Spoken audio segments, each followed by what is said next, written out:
उतना दूर से पलक मत बनाओ।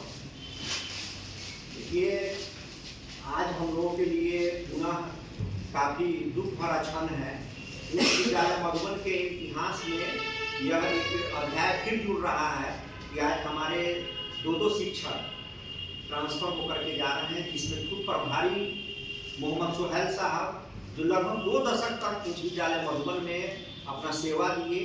और मोहम्मद सोहेल साहब मैं जो है निजी तौर पर 16 साल से इनसे जुड़ा हुआ हूँ, क्योंकि उन्होंने 7 में ज्वाइन किया और 10 में मैं ज्वाइन किया था। तो लगभग 2 दशक तक एक विद्यालय में रह करके, और एक सोहेल साहब के बारे में मैं कहना चाहता हूँ कि महान व्यक्तित्व के धनी थे। इन्होंने न केवल शिक्षा दिया बल्कि बच्चों को एक प्रेरक अपने आप को स्थापित किया, इसे प्रेरणा लोग देते थे और इतना लोकप्रिय हो गया कि अगल बगल के जितने क्षेत्र हैं मधुबन में ये इनको सभी लोग जानने लगे। उस समय कोचिंग पर जब बैंड नहीं था तो इन्होंने विद्यालय में शिक्षा देते समय कोचिंग का भी संचालन किया, जहाँ पे बहुत बच्चा इनके कोचिंग में आता था। लेकिन सरकार के द्वारा जब आदेशित हुआ कि शिक्षा को नहीं पढ़ाना है तो इन्होंने कोचिंग अपना स्थिर कर दिया। और सचिंद्र जी हैं हमारे कंप्यूटर शिक्षक, जो लगभग यहाँ से 250-300 किलोमीटर दूरी अरवल से आए थे बीपीएससी शिक्षक के रूप में। तो इनका भी स्थानांतरण हुआ है। और ये दुख की घड़ी में हम लोग खुशी तो जाहिर नहीं कर सकते हैं, लेकिन आपके द्वारा किया हुआ काम जो है वो हमेशा उच्च विद्यालय मधुबन परिवार याद रखेगा। और ये एक परंपरा है, जो आएगा उसको जाना है। तो हम लोग भी हो सकता है यहाँ से ट्रांसफर हो जाए, लेकिन ये जो साल रहा 2025 जो साल था वो ट्रांसफर का था। हमारे जितने कलीग थे, एक समय 24-25 शिक्षक हम लोग थे, और आज जब 2 आदमी जा रहे हैं तो हम लोग 11-12 पहुंच जा रहे हैं। तो आधे एक परिवार से आधे सदस्य का जाना कितना दुखदायी हो सकता है, ये शब्दों में बयान नहीं किया जा सकता है।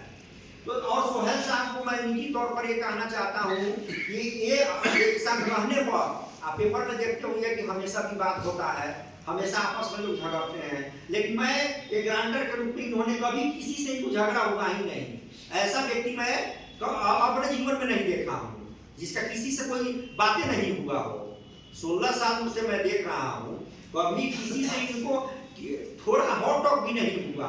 अगर हम लोग आवेश में आके कुछ बोल भी देते थे तो हंसते हुए उसको टाल देते थे। तो ऐसे व्यक्तित्व के धनी सोहेल साहब को हम लोग पता नहीं कैसे अब हम लोग जो है रह पाएंगे।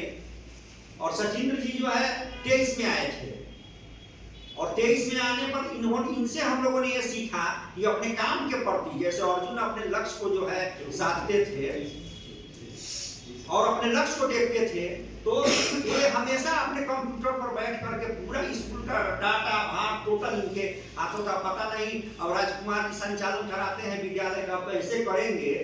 अब ये तो भाई कंप्यूटर वाले सारा चीजें ही पर डिपेंड था। कार्ड में जिस तरह इन्होंने किया, पूरे जिला में इनको बधाई का पात्र बनाया गया, तो ये सब कमी रह जाएगा।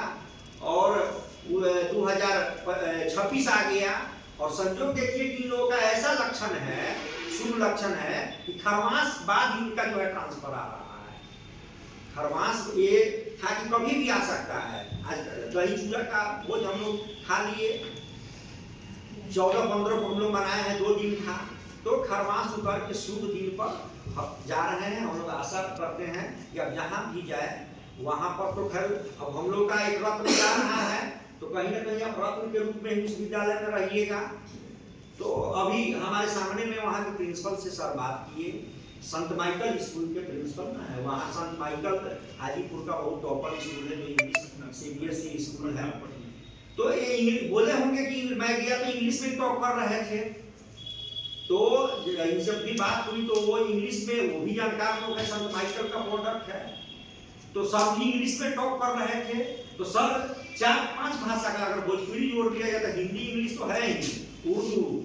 और अभी अजमेर शरीफ की सर गए थे, धार्मिक प्रवृत्ति के व्यक्ति हैं, और धर्म से कोई भी अगर व्यक्ति जुड़ा हुआ हो, किसी धर्म का हो, वो अधिकांश सही नहीं होता है, गलत नहीं होता है। तो सोहेल साहब के जाने का जो रीति है यहाँ पर, तो टीचर के रूप में कोई आएगा तो पूरा भी कर देगा, लेकिन एक व्यक्तित्व के रूप में जो इन्होंने हम लोग के बीच में योगदान दिया है उसको पूरा करना आसान काम नहीं है आज के दौर में। तो अब मैं राजकुमार जी से निवेदन करता हूँ और भी